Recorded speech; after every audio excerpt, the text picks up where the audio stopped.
এটা ছিল আজকের দুপুরের রান্না। যদিও রাতে শেয়ার করলাম, সময়ের বড় অভাব, তাই আর সময় পাই না ঠিকমতো ভিডিও দেওয়ার, তাই যখন খুশি ভিডিও নিয়ে চলে আসি। দুপুরেরটা রাতে, রাতেরটা দুপুরে, কিছু করার নেই। কাজের ফাঁকে মাঝখানে একটু এই তো এগুলো আমার খুব ভালো লাগে। রান্নাটা আমার খুব পছন্দ, ছোটোর থেকেই আমি এইভাবেই রান্নাবান্না নিয়ে সবসময় থেকেছি, খুব ভালো লাগে। বিভিন্ন গ্রুপেও আমি রান্না পোস্ট করি, ভালো লাগে তাই পোস্ট করি। এটা ছিল আজকের লাঞ্চ। ঝিঙে আলু দিয়ে পাতলা মাছের ঝোল, কচুর শাক, আর সিম্পল, খুবই সিম্পল রান্না।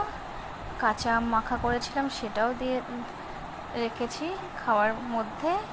এই তো জল, লেবু, লঙ্কা, পেঁয়াজ, টমেটো